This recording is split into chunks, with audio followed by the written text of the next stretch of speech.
Alors aujourd'hui, ce que je retiens de la visite aux équipes pastorales de Monseigneur Santaine, c'est d'une part la très grande fraternité qui a existé entre tous, que ce soit entre les prêtres, les équipes pastorales, c'est-à-dire avec les lemmes, aussi les différents intervenants qui sont venus nous accompagner et nous aider à réfléchir sur les différents thèmes, de chercher ensemble comment revitaliser, comment donner du souffle à notre pays de Ploërmel.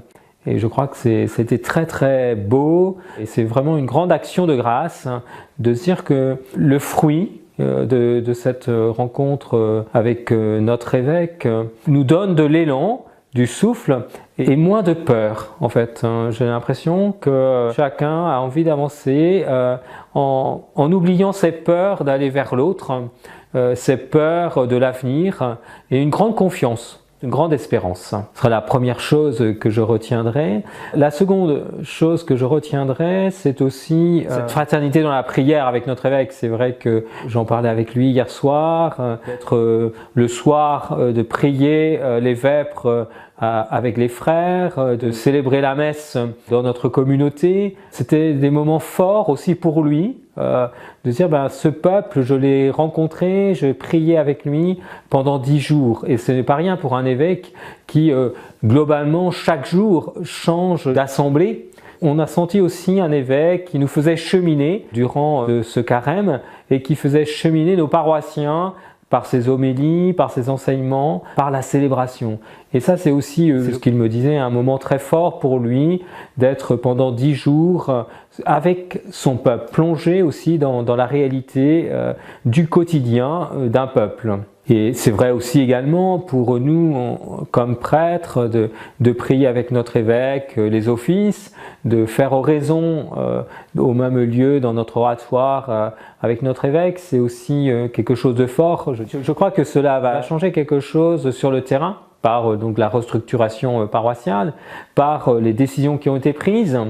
Parce que ces décisions, on va dire d'une certaine manière territoriales ou matérielles, disent quelque chose d'un élan que l'on veut donner à notre pays de Ploërmel. Ce qui va changer aussi, c'est le désir entre prêtres et avec les équipes pastorales également, de travailler plus ensemble sur des projets communs avec, on va dire, non seulement des prêtres référents pour les paroisses ou les ensembles paroissiaux, donc une proximité avec un prêtre qui sera uni à un peuple.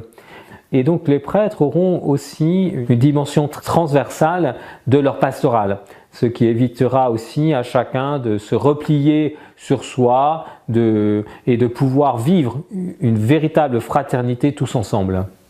Alors par rapport au regroupement territorial, donc les décisions qui ont été prises de regrouper des ensembles paroissiaux, en fait nous sommes partis du terrain, de ce qui se vit aujourd'hui, c'est-à-dire que nous avons regardé déjà quelles sont les collaborations qui existent sur le terrain et en fait il y avait un maire qui nous faisait la remarque, il disait mais ce que vous nous dites, nous le vivons déjà. Et c'est ça qui est très beau, c'est-à-dire que ces regroupements paroissiaux ne sont d'une certaine manière que la validation de ce qui se vit déjà sur le terrain, car déjà nous collaborons ensemble dans les différentes paroisses.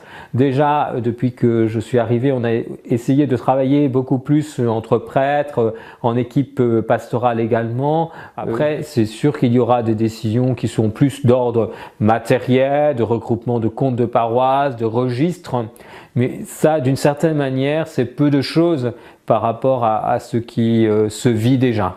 En fait, il y a des décisions qui sont prises aussi par rapport au nombre de prêtres sur le futur doyenné de Ploërmel.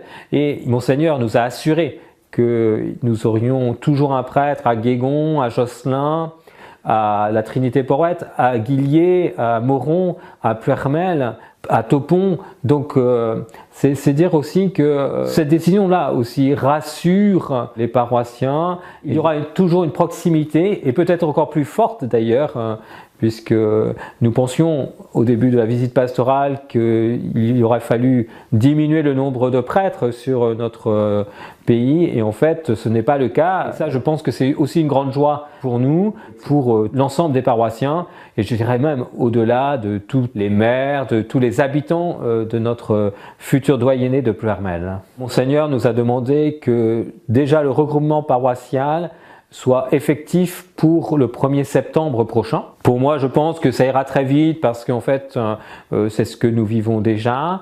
Ensuite, d'autres chantiers comme le sanctuaire de Notre-Dame du Roncier, nous allons essayer de le mettre déjà en place et en tous les cas déjà commencer pour le futur pardon de Josselin, donc pour le 8 septembre prochain. Tout ce qui est de l'ordre des travaux dans la maison de Notre-Dame du Carmel, nous allons déjà nous y atteler car nous savons que ce chantier nous demandera un certain temps. La mise en place des personnes un peu référentes par clocher, nous allons aussi le mettre en place dès que possible. Nous avons pris l'engagement comme prêtre, comme curé doyen actuel, mais en tous les cas ensuite pour l'ensemble du doyenné, de nous rencontrer tous les 15 jours pour avancer ces dossiers. L'idéal est que tout soit mis en place et posé dans une année. Nous savons aussi qu'un autre chantier prendra plus de temps, qui est l'aumônerie de l'enseignement public. C'est un chantier là qui est de l'ordre de 4 ans de travail. Le déménagement du presbytère, j'espère que dans un an tout sera terminé.